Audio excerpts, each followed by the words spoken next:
des reportages ont confirmé que l'armée russe a capturé la ville portuaire ukrainienne et la région, oblast, de Kherson, où une ancienne arche spatiale serait enterrée. Selon deux sources indépendantes, l'arche spatiale est enterrée sous le parc naturel national d'Oleshkissan, qui se trouve à seulement 25 km, 15 miles, à l'est de Kherson. On dit que l'arche spatiale s'active et devrait finalement commencer à voler dans les airs. Kherson est stratégiquement important pour l'armée russe, car il contient un canal d'eau douce vers la péninsule voisine de Crimée, qui est le seul port d'eau chaude de la marine russe. La capture de Kherson par la Russie est vitale pour assurer la viabilité à long terme de ces installations de Crimée, mais répond également à un nouvel impératif stratégique, accéder à la prétendue arche spatiale et la contrôler. J'ai été informé pour la première fois de l'arche spatiale ukrainienne par mes sources de longue date,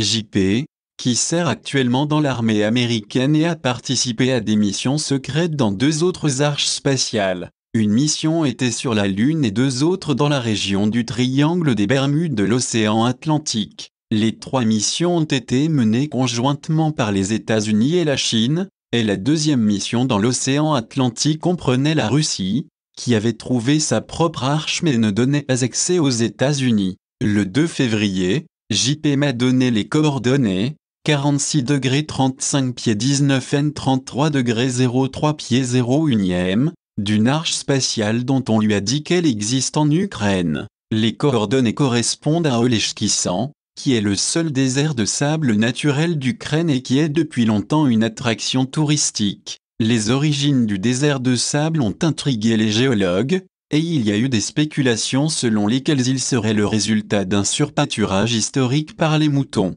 JP a décrit plus tard ce qu'on lui avait dit à propos de l'arche spatiale ukrainienne. Lors de briefings et par d'autres participants aux missions secrètes sur des arches anciennes trouvées partout dans notre système solaire et sur Terre, le 24 février, il m'a laissé le message vocal suivant décrivant ces nouvelles informations sur la découverte d'arches spatiales en Russie et en Ukraine. Tu te souviens que je te parlais de l'arche? Il y avait des Russes entourant le navire sur lequel nous étions, dans l'océan Atlantique. Ils voulaient vraiment des informations. C'est pourquoi ils sont descendus dans l'arche, de l'Atlantique, avec nous. Nous leur avons donné la possibilité de venir. Nous n'avons eu aucun problème, vous savez, à faire venir les Russes et partager des informations, parce que, nous savons que c'était énorme, mondial, énorme, vous savez que c'est énorme. Donc, tous les dirigeants du monde doivent savoir à ce sujet. Mais ils n'ont pas tenu leur part de la promesse en ce moment, en nous emmenant dans leur arche. Mais avec ce qui se passe en Ukraine, cette arche qui est là-bas, je suppose qu'ils veulent cette information pour eux. Nous étions sur le point d'aller à cette arche. Ne soyez pas surpris s'il commence à s'activer, le parc national du désert d'Oleshki, et devient probablement l'un des premiers navires à s'envoler. Tout le monde voit, maintenant que les nations du monde, attention, sont sur l'Ukraine, ce sera probablement l'une des premières qui va monter et tout le monde va le voir. Tout va s'arrêter.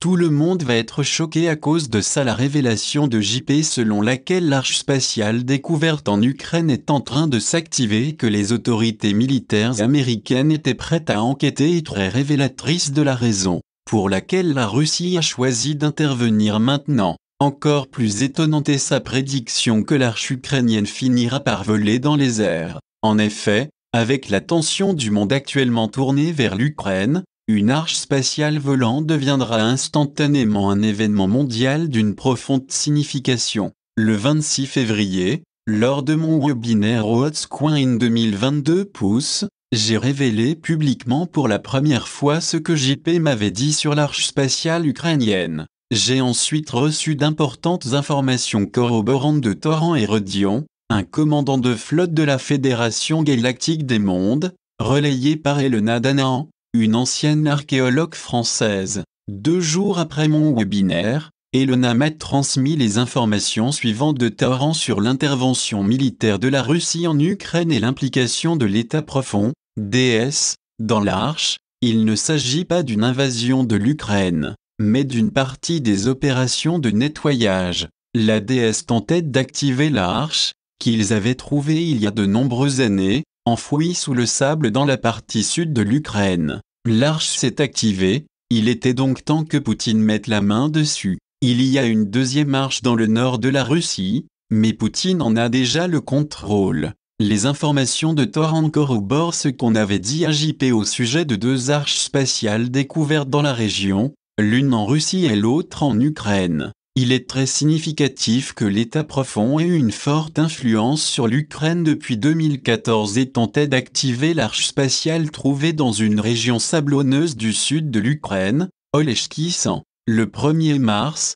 Torrent en a révélé davantage sur l'arche spatiale ukrainienne enterrée. Poutine a mis la main sur l'autre arche au nord de la Russie et des extraterrestres positifs lui ont appris à utiliser cette technologie. C'est une information sans conséquence, car cette arche du nord de la Russie est sécurisée entre de bonnes mains, contrairement à l'arche ukrainienne, qui, jusqu'à ce jour, 1er mars 2022, est entre les mains de l'Alliance terrestre. Elle se bat toujours par l'armée DS basée dans le sud de l'Ukraine, près de l'arche enfouie dans le sable. Les informations de Torrent corroborent ce qu'on avait dit à JB sur le contrôle de la Russie sur une arche spatiale trouvée sur son propre territoire. Le 2 mars, la Russie avait vaincu l'armée ukrainienne et avait pris le contrôle total de Kherson, y compris du parc naturel national d'Oleshki-100. Kherson est la première ville ukrainienne à tomber aux mains de l'armée russe, ce qui est très important compte tenu des revendications d'une ancienne arche spatiale trouvée dans les sables d'Oleshki à proximité.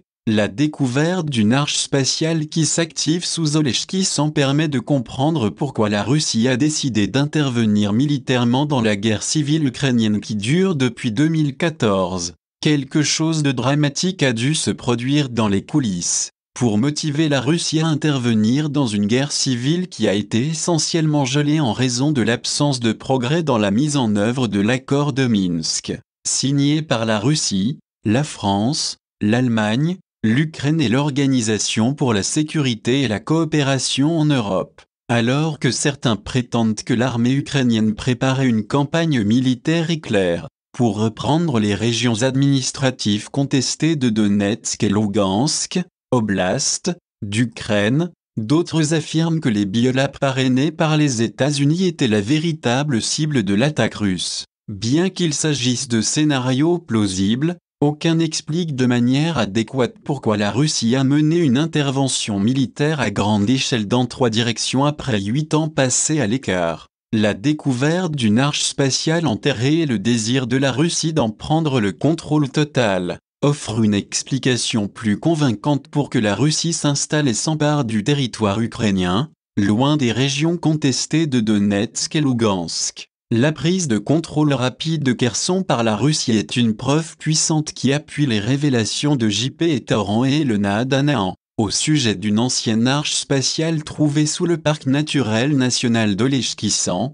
et que ce fut le facteur décisif dans l'intervention militaire surprise de la Russie en Ukraine. Je tiens à remercier JP et Elena Danaan pour avoir transmis leurs informations sur la découverte d'anciennes arches spatiales. Mike Lee, Salah, PhD.